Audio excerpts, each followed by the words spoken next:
Hello, warriors. Welcome to the You Movement. I am B.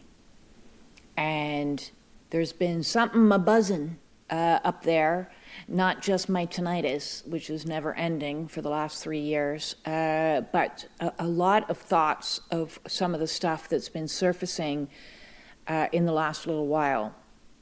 I want to ask you to bear with me. I hope that I sound okay. I'm getting used to wearing dentures. I've finally got myself some teeth. Woot woot. So that's exciting. But last night we had a very interesting conversation in the Spiritual Warriors support group. And if you haven't joined the Spiritual Warriors support group, Google Meet meetings, then hop on in. They are free to register, and if you want to donate, all donations are greatly appreciated. But I am well aware that many of you out there are going through one of the initiations, which is financial loss, and sometimes even more dire and desperate situations. So please feel free to join. Get in touch with me. I send you an invite through the Google Calendar, and it will just be there on your calendar. And you can attend the ones you want to attend. You're not required to attend every single meeting, but they are very useful because we have very interesting conversations, especially around the difficulties that an awakening journey comes with. And that can be an awakening journey that has been catalyzed by a twin flame situation, such as myself, a Kundalini awakening. Those two are really one and the same because this twin flame phenomenon is like a catalyst for your Kundalini awakening, which is like a spiritual awakening on steroids or speed. And it's really, really intense. So I wanted to preface that because I don't subscribe to some of the spiritual community's viewings of a twin flame journey as a romantic. It's not romantic. There's been no romance. Where's the romance? There's been no romance.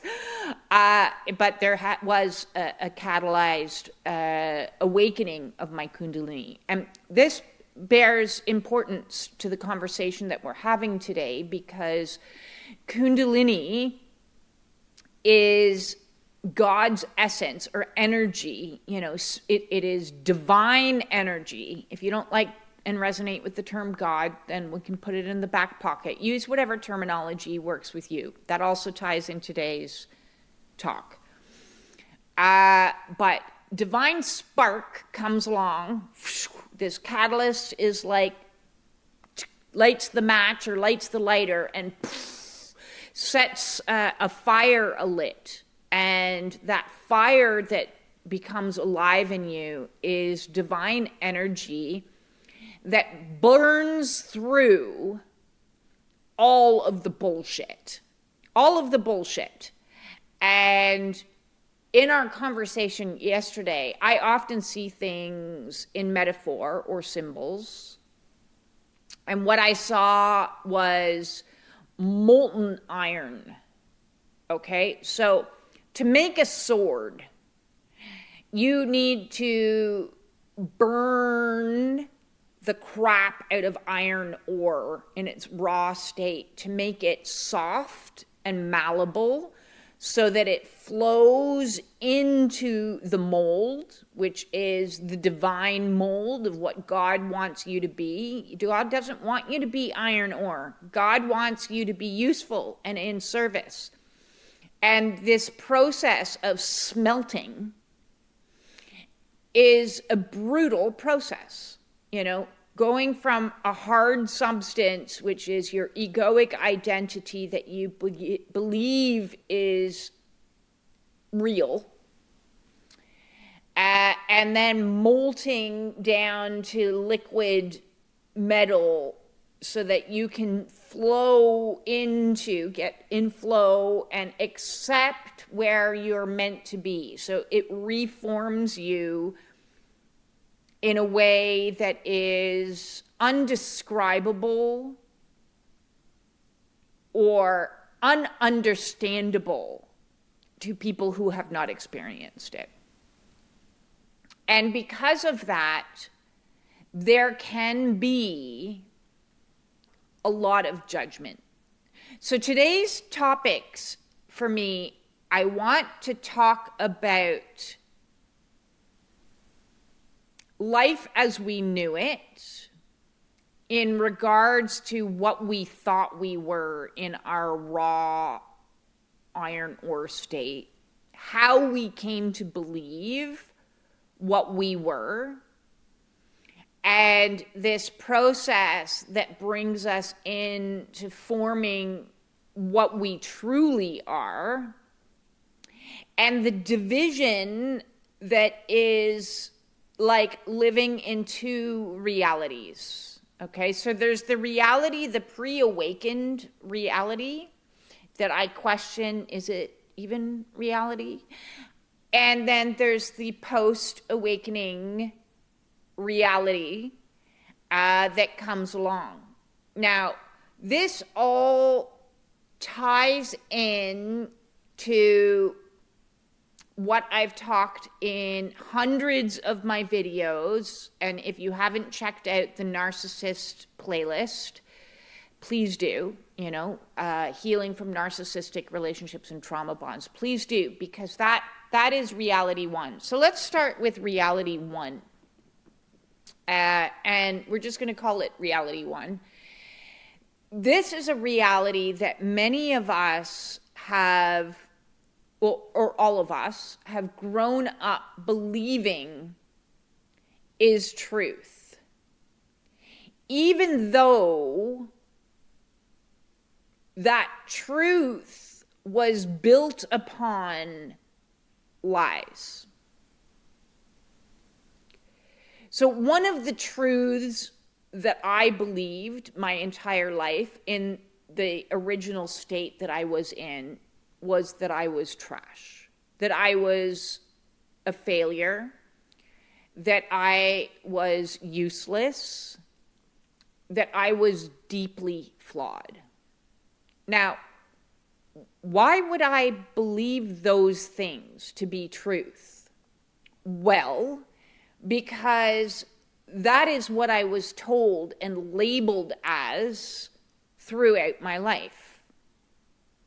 And so those things became my reality, and those things became the framework within my choices, within my belief about self, within my emotional realm, within my mental scape. It infiltrated absolutely every aspect of my life.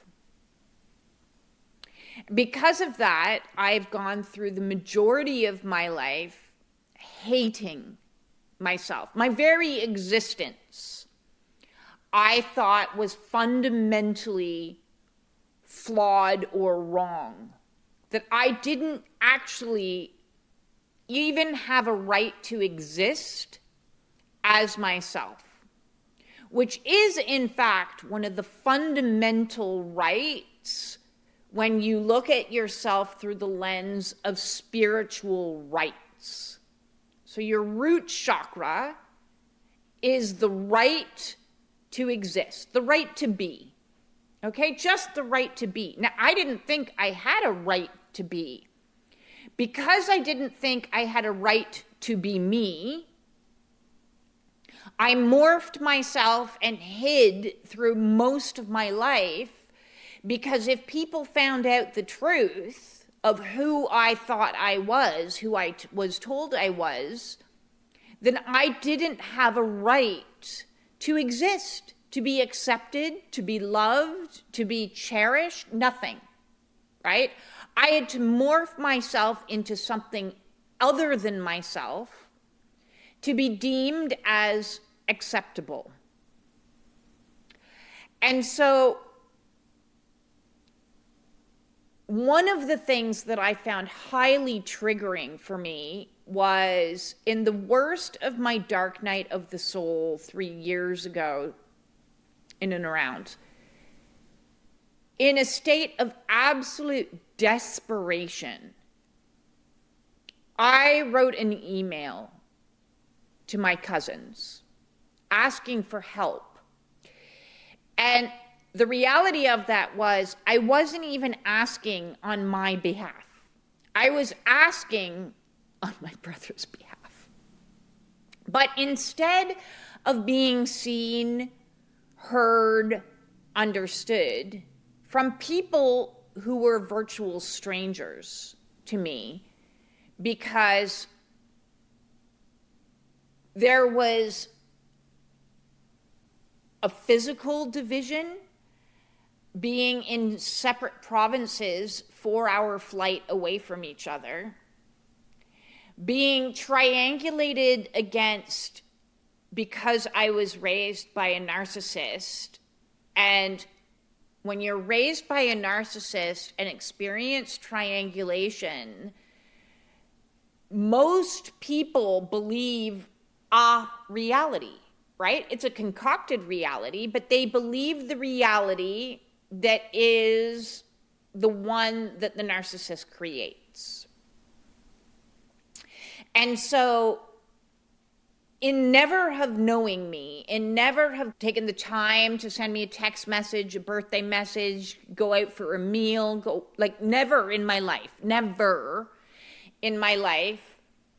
they determined that my plea for help, in which at that time in my life, I informed them that I was autistic. I informed them of what was happening in my life. I wrote a very autistic, way too long email because I was pleading for help. Pleading. I don't plead for people's help most of the time. I've had to survive on my own most of my life. And in response, I was told that I was a deeply flawed human being. And I want to talk about that.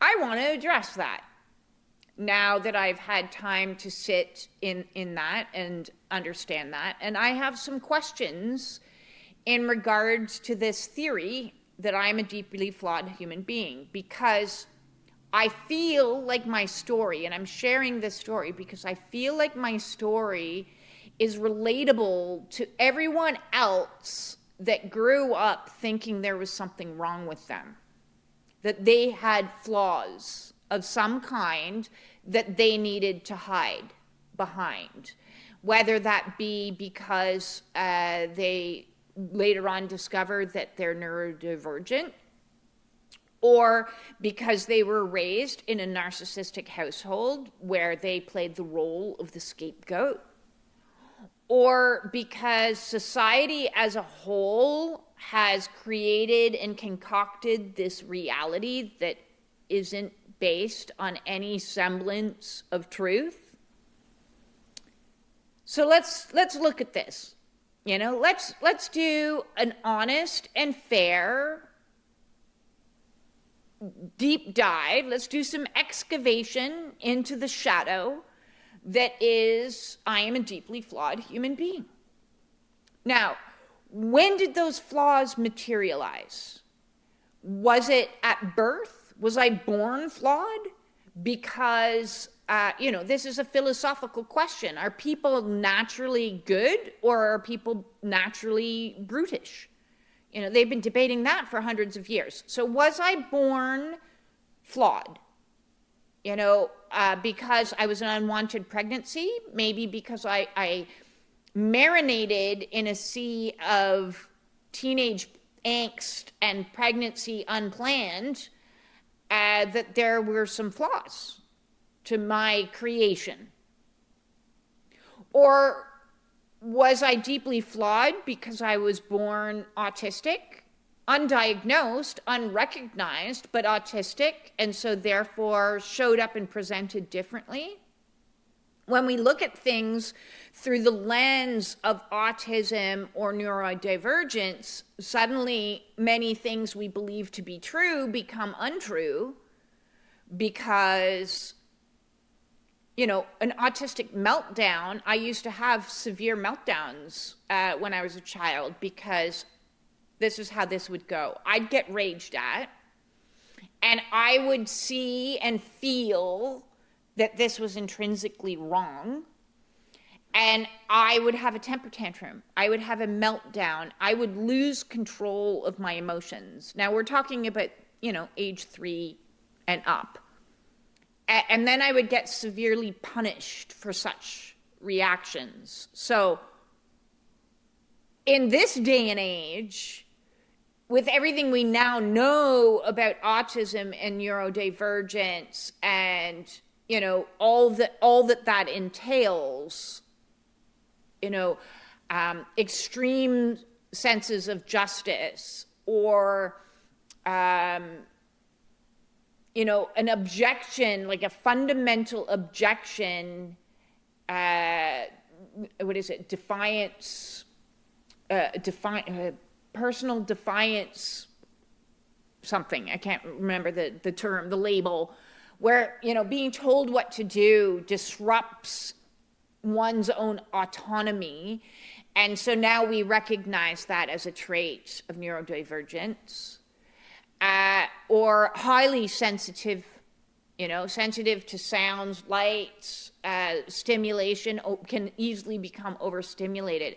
So when we look at a meltdown or a burnout through the autistic lens, we understand, oh, you know, this person has a more sensitive system, and therefore that's why they're reacting as strongly as they are, and perhaps ripping their pants down and smacking them repeatedly until there's a handprint on their butt isn't actually understanding their needs, but is exacerbating the problem because we're not understanding what the truth of the situation is. So back to the flawed thing. Am I deeply flawed because I'm neurodivergent? Am I deeply flawed because I was adopted? You know, when my mother decided that she no longer had the capacity to raise children because my birth father had gone to prison and she was pregnant with baby number 2 from a different baby daddy, was it like going to Walmart and saying, yeah, this one's flawed, okay, so I'm going to return this one, and I'm going to just carry on with my life? So did I get returned to the Children's Aid Society because I was flawed? Was that when my deep flaws started? Or was it later when I became deeply flawed, when I was raised in an environment that you never witnessed, that was abusive, didn't allow room for any form of autonomy, deprived me of necessary building blocks to survive and thrive in the world, such as how to process emotions? I wasn't allowed to do that. If I protested my dislike of something, I would get severely punished. And some of the punishments were bizarre, torturous, and very inappropriate, with especially now everything we know about child development, right? So we now know that Spock was wrong when he said you should just let babies or children just cry it out. We now know that's wrong. So that's not a truth that we can rely upon. We now know that corporal punishment is not actually the best way to raise children to get the results that you want, that it's actually traumatizing to young bodies to be smacked, or, have their mouth washed out with soap, or have their hands held under ice cold water. What is the lesson in that? What is the lesson in routinely telling somebody growing up that they make bad decisions or that they're naughty? If you're constantly giving negative programming, it is provable now with the science that we know that these things cause trauma. So does the trauma make me a deeply flawed person? Because I had depression from the time I was a young child that went untreated, was that a flaw? Or was that a normal human response to being alive in an environment where your nervous system is constantly in a state of fight or flight, meaning you're never safe to actually relax? And so over time, that nervous system burns out and collapses and goes into depression, otherwise known as a need for deep rest. I've been doing a lot of deep rest throughout my awakening process. So is being depressed or anxious a flaw, or is it a physiological response to trauma? Now that we know things that we didn't know before, like we have people like Adler that have, trained us on better modeling for parenting, or we have brain scans where you can actually take imaging of people that have been exposed to long-term prolonged trauma, and you can see a brain scan that has a discernible enlarged amygdala because it's been in constant fight or flight for too many years. So is it reality? Is it truth that people like myself who have been diagnosed, or more to the point, misdiagnosed and mislabeled by family members as being the problem child or the one that fucks up, or then from the medical system that also props those delusions up, that says they're depressed, they're anxious, maybe they're bipolar. So bipolar, which I've not been diagnosed with, but if I had been diagnosed with, because I didn't get the highs, I only got the lows, but somebody with bipolar is swinging between needing deep rest because they're suffering from depression, from being in a constant state of fight or flight all the time, and oscillating between emotional outbursts, which is a natural human response to trauma, to release it, right? But because people who release their emotions in a big way isn't seen as desirable by society, there isn't a safe container in most places, except maybe counselors that have been trained in trauma, that are aware that, people need to release the energies that they've been holding on to for all of their lives.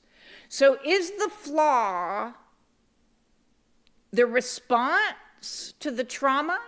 Is the flaw the trauma? Is the flaw the emotional dysregulation and a societal system that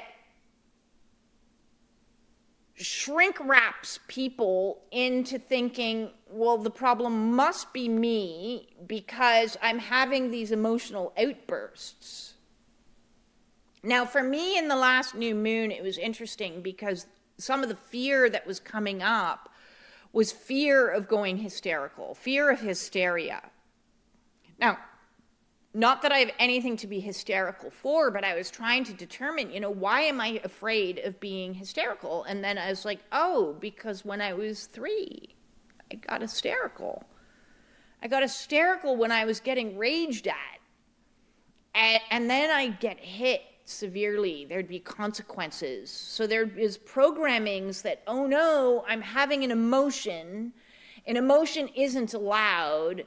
I better hold this all in my teeny tiny little body and not explode, because if I explode, it gets worse. I get hit. I get isolated. I get ridiculed. And that ridicule lasts the rest of my life. And then stories get told about me to people at the dinner table and on phone calls. And stories create reality. And I think it's fabulous that society is starting to catch up to my experience when we have terminology like narcissism. The term narcissist was first used on my mother when I was 27 years old, and having one of those moments of terror of emotions coming. And so I did what somebody who is terrified of emotions did, and I went to the hospital. And the hospital sent me to an incredible psychologist who was trained in personality disorders. And he didn't label me in our counseling. He labeled my mother. And he said, the reason why you are what you are is because you have complex post-traumatic stress disorder, which technically isn't even in the DSM, because your mother is a narcissist. And so I've known this reality for just under 30 years. But everybody else over here in my reality, they didn't know that reality. They didn't have that terminology. They didn't have the witnessing or the experiencing. So they were still living in the concocted reality, because that's what a narcissistic individual does, is they are a storyteller and they concoct their own reality, and they give everybody a part in that reality, and they have a different face for different people. We now know abusive people are not abusive 100% of the time. They are abusive to specific people at specific times. They can be exceptionally nice and charming and, grandiose in their pleasantries to one person, and they can turn around in an instant with a face of wrath to somebody else. So this reality that I was living in was never reality. I knew it wasn't reality from day one that I was adopted.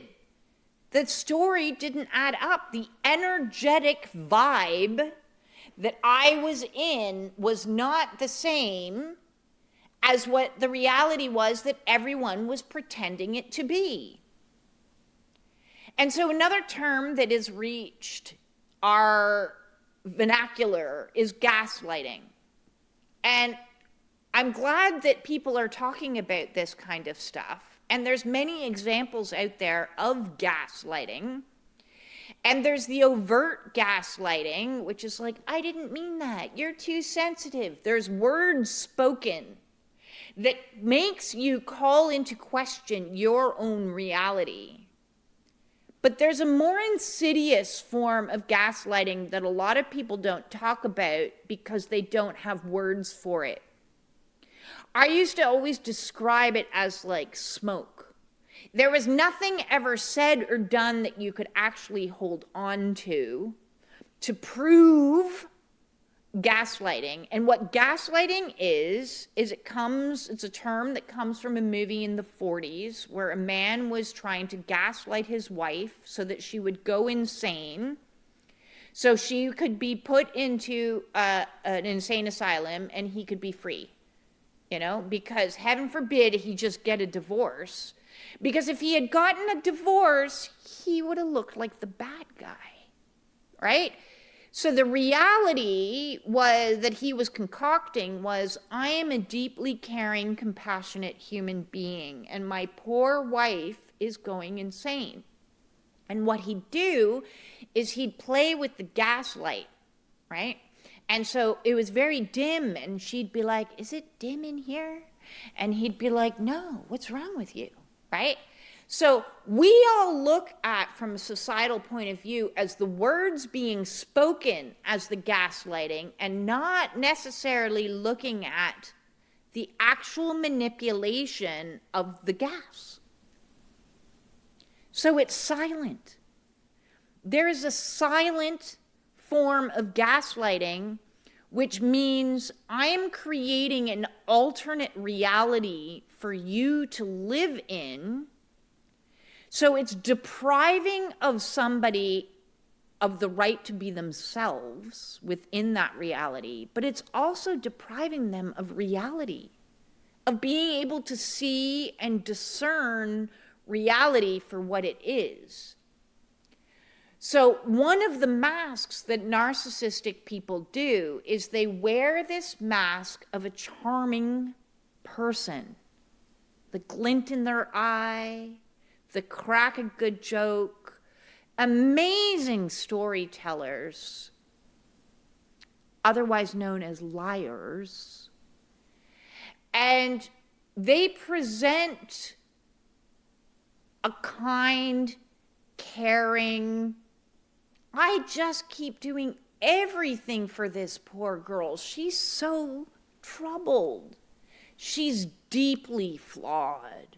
Oh, and where does the pity go when somebody wears this role of the caretaker?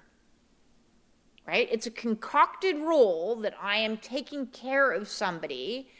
It's a variant of Munchausen's by proxy, where you derive a whole bunch of attention for people because you have to care for somebody who's depressed or anxious or bipolar or has health issues. Oh, woe is me. The struggle. Here I am, such a caring, kind, compassionate person. I adopted these poor children that nobody wanted. And the struggle that I have had to endure because of it, it's so challenging. I can't possibly understand why they've turned out the way they have. I take no ownership of that. It's because they're deeply flawed.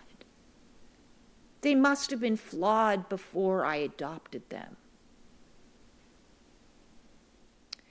The problem with this concocted reality for the individual that's living in this gaslit reality is there's never anything definitive to hold on to. It feels like being in a smoky room and you're the one coughing and everybody's looking at you because they don't understand. This type of psychological fuckery is the flaw. It's the flaw.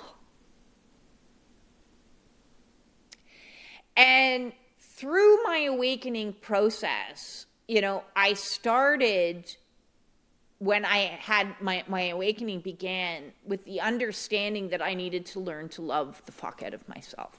Because hating myself as much as everybody else hated me and labeled me wasn't working for me anymore. In order to survive, and I don't want to minimize that word, survive, because living in this concocted reality is a test of actual survival, okay? Because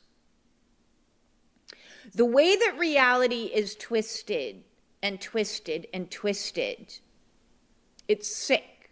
It is very, very sick. And I'm going to tell one little story of how sick it is. My mother, who created this beautiful reality, not much different than, I don't know if anybody's ever seen the movie Mommy Dearest. Please go check it out. That's based on a true story.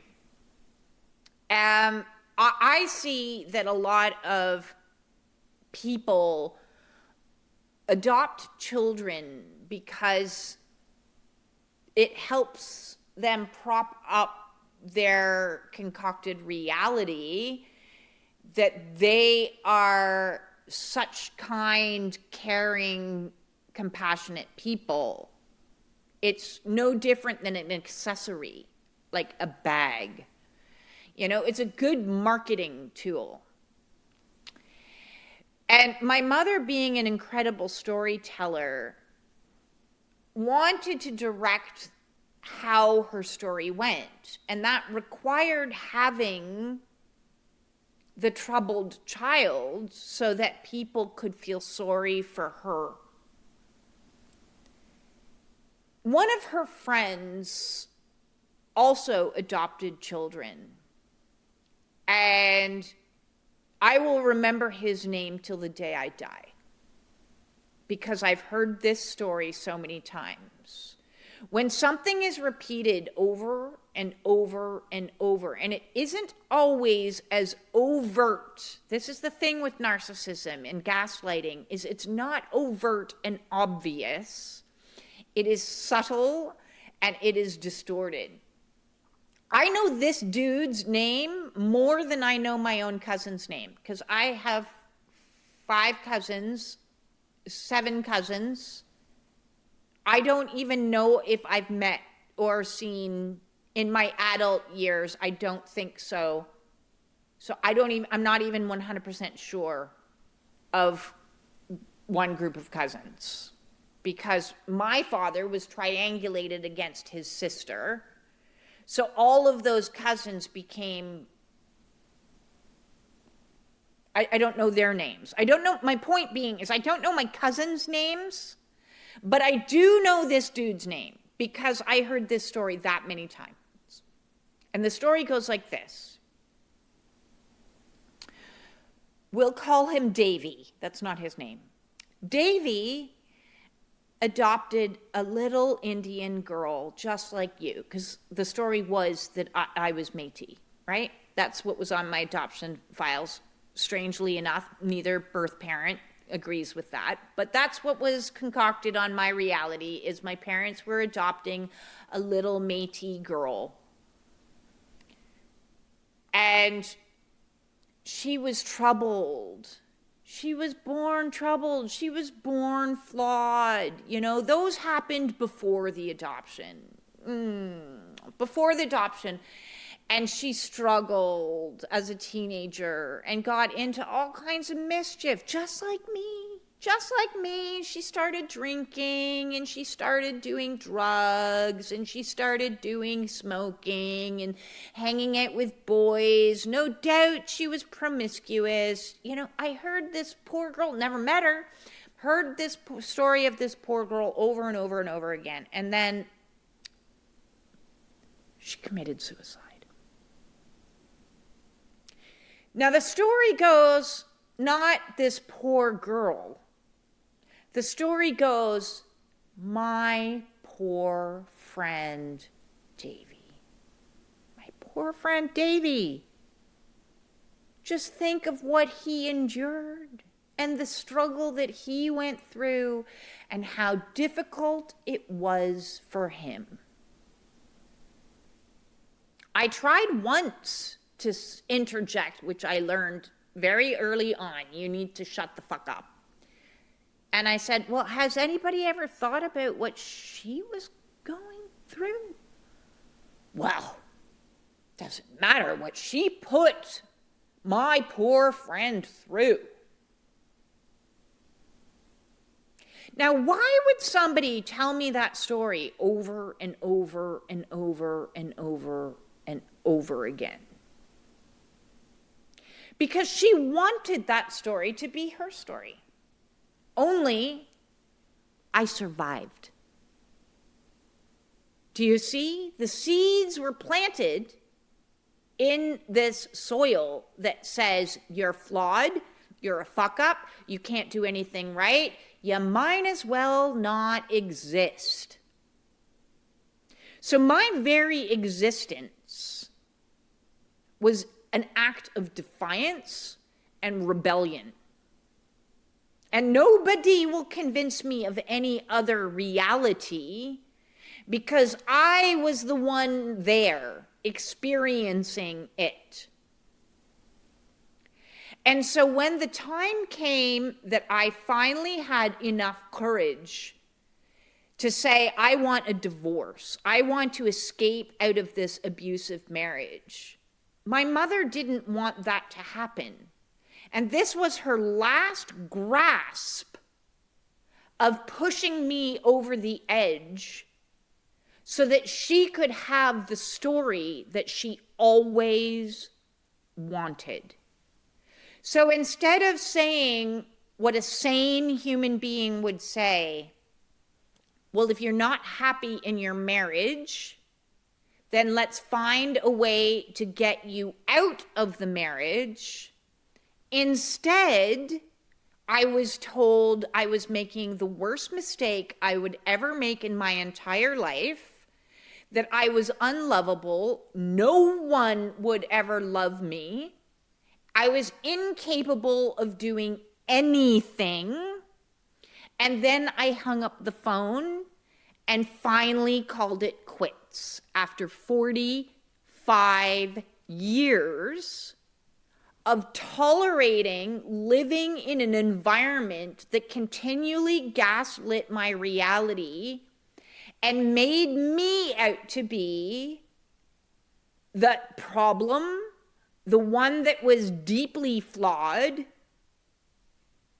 and the one that was judged and criticized so severely that I had developed complex post-traumatic stress disorder.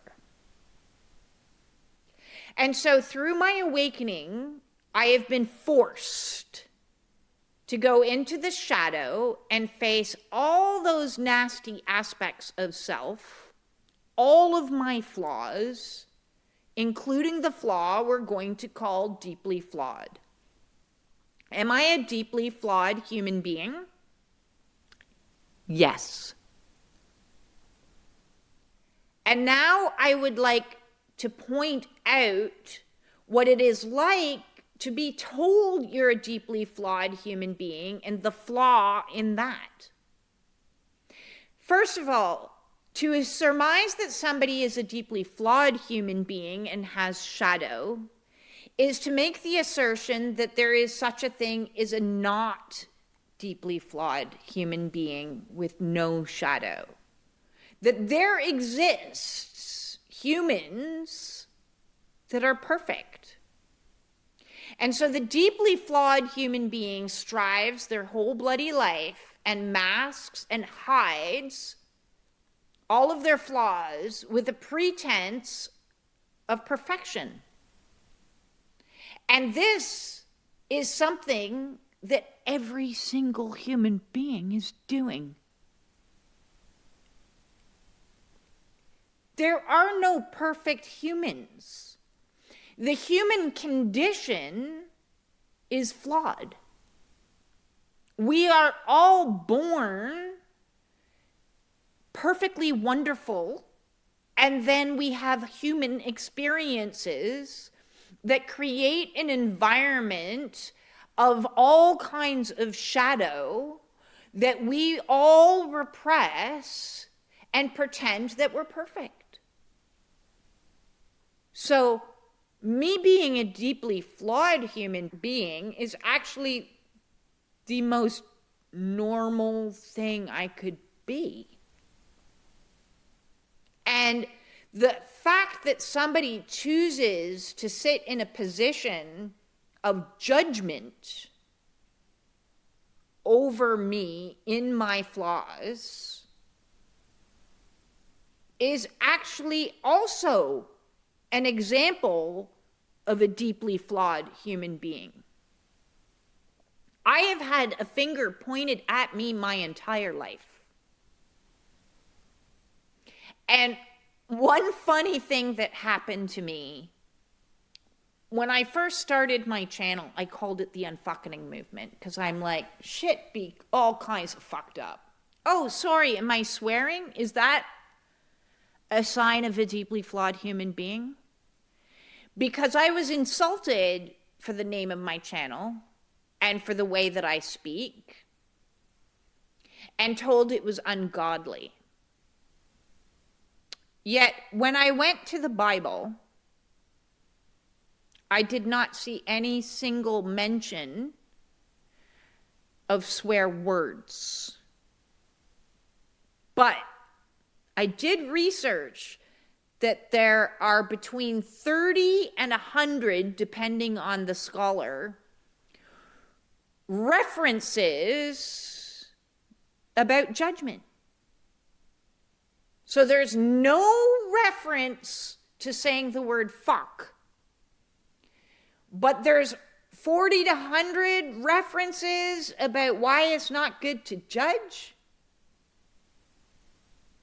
So while people are sitting in a position of judgment at me, calling me deeply flawed, I raise up a mirror to you, sir, and to anyone else that says, if you are observing in somebody else their imperfections, judge not, lest thee be judged. And I myself discern that situation to be deeply flawed. I'm not going to call you as an individual deeply flawed, but I will call the behaviors out for being cruel. In my time of need and desperation, I sought help. That is not the actions of a deeply flawed person. That is the actions of somebody that recognizes that they're out of their depth, that they're drowning. And I was drowning in a sea of mourning, of loss, of chronic pain, of disease, of legal battles, of divorce, of news that was so horrific to me that it broke me. But yet I still had the common sense to ask for help. And when I asked for help as I am drowning, to be insulted was like handing somebody an anchor instead of a life jacket. Here, have an anchor, please drown. Instead of understanding me, seeing me, showing compassion, or even asking an inquisitive question of why are you doing what you're doing, instead I was put down for doing a YouTube, because in my time of need, this gave me help. This gave me something to wake up to every single day. It gave me purpose. Being in service to God and helping other people that were struggling with similar issues gave me a reason to live. And so while you sat in a position of judgment saying how you're choosing to live is fundamentally flawed, is another way of saying I don't have a right to exist. And that's a reality that I'm not willing to participate in, because the reality is this: Despite being a deeply flawed human being, like every other human being, God chose to wake up in me. I had a kundalini. If you don't know what a kundalini is, please feel free to go educate yourself, because that is not something that happens to evil people. If I am fundamentally flawed and don't have a right to exist, a right to life, to breathe, to exist, to be, why would divine spark wake up in me? I think it's so that I could be in service and help people who are drowning, and instead of handing them anchors, I could hand them life rings. I find it amazing that one of our greatest teachers of shadow work, who touched my life immensely, Deepak Chopra, right? He wrote The Shadow Effect. There's a movie as well, The Shadow Effect, that he co-collaborated with a bunch of top spiritual teachers to teach about shadow and how we repress it. And he used the analogy of a beach ball, okay? Multiple beach balls.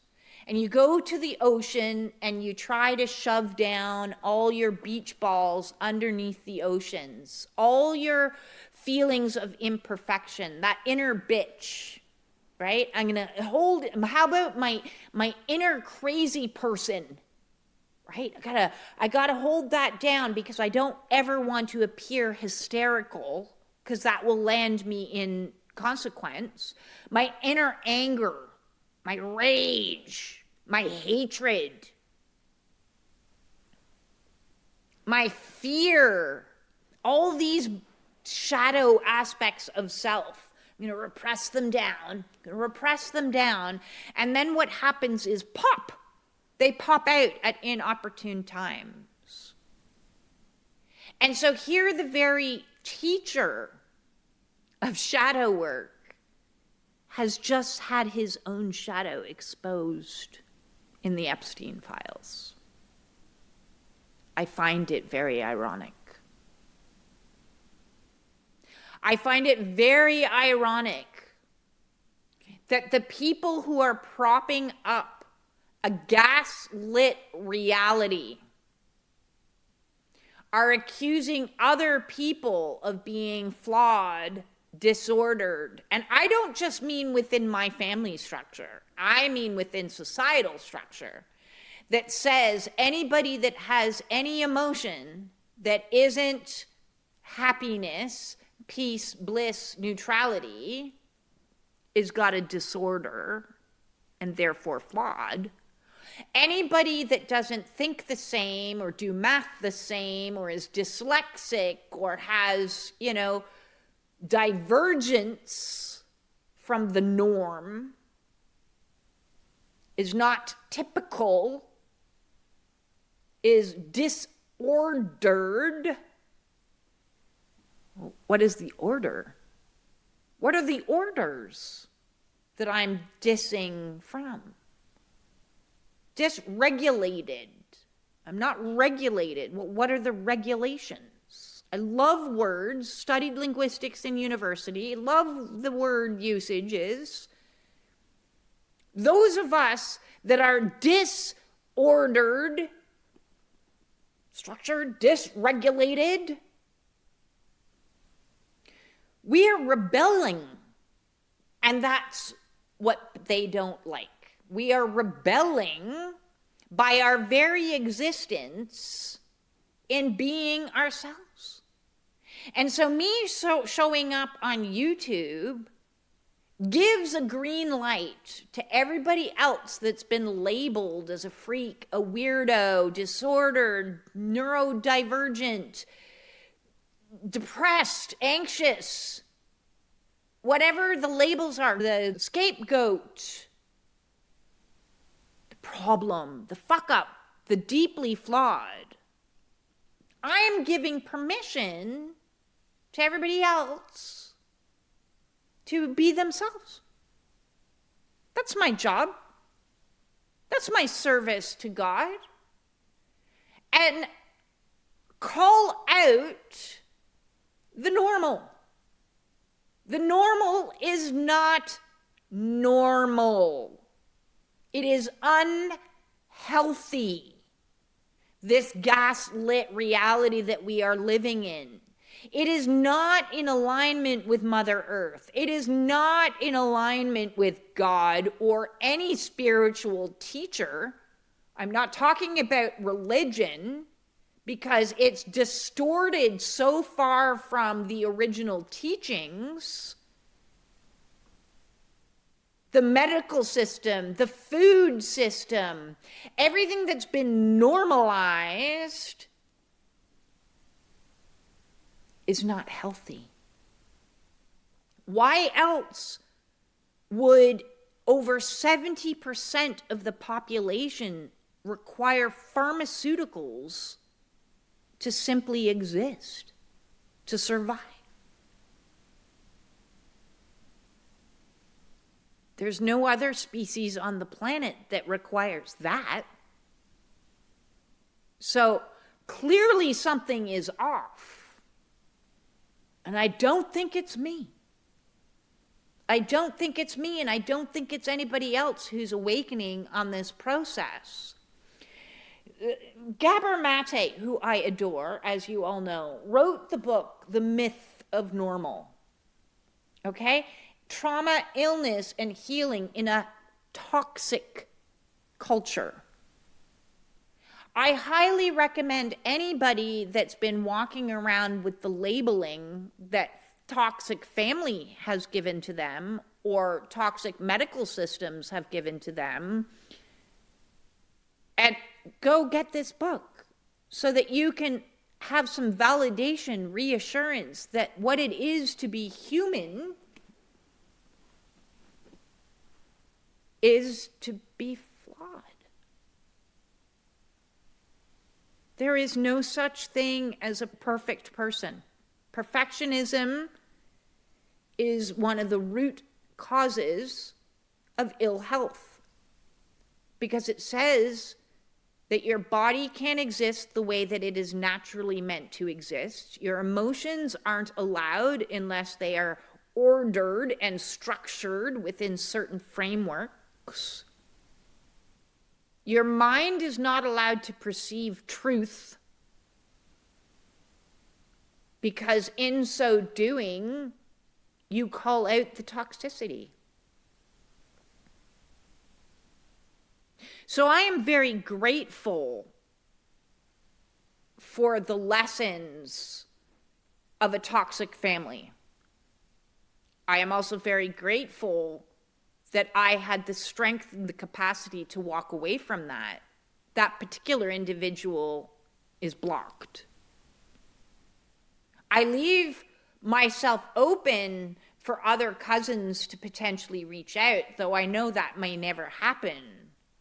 Because the reality was, I reached out to my cousin and her husband responded me. I didn't initiate a conversation with him. And instead of getting a response from the person I asked for help I got an anchor from somebody I didn't ask for help, and then further went on and started a campaign against me. Yes, I am aware and has been brought to my attention of the email campaign that went around people who I haven't even seen in 35 plus years or more. Yes, I was well aware that the thumbs downs I was getting on my YouTube channel were from you. And so I ask again, where is the flaw? I am showing up in this world, doing the best I can to survive things that most people couldn't even fathom and turn around and help others like me through kindness, through compassion, through care, and you have the audacity to label me as flawed and make me question my very right to exist. You don't get that right. I will continue being alive. I will continue to show up and help people in the only way I know how. I will continue to do God's work as I am directed to. Because if God thinks that my life has value, I think his opinion or hers has greater weight than yours. To everybody out there who has struggled on this path, in this life, against the worst of the worst, I see you. I understand you. I am here for you, to listen to you, to hold space for you in any way that I can.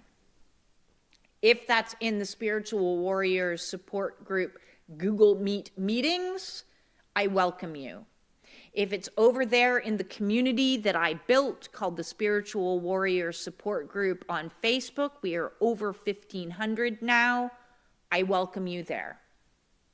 If you want a one-on-one with me so you can be heard and understood and not feel like a deeply flawed human being because you experience things like rage or grief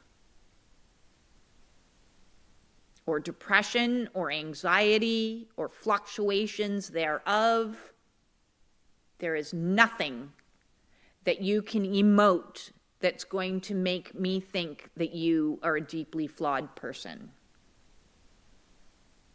A traumatized one from living in a toxic culture, yeah, let's discuss that. Moving forward, there are going to be people like me awakening, builders of the new earth that are going to create safe containers for people to heal. Even one of those I was thinking of today, and so if somebody wants to go and invent this, I think you got a money maker.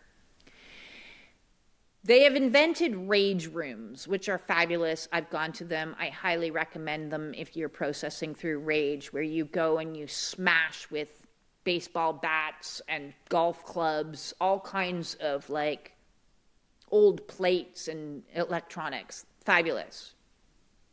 Somebody needs to invent a hysteria room, please. You know, those modules, those for music that are soundproof? You know, a building where you have a soundproof room where you can go and just scream it out. Scream it out. So there's a money maker idea for somebody to invent a healing. I will keep inventing healings as I need healings because the mission of heal thyself is still well underway. I'm sending absolutely everybody, even those that think I'm deeply flawed, all of my love and compassion so that we can all, as a society on this planet, transmute the toxicity and stop this constant judgment and build a system where people can be people again. Peace. End.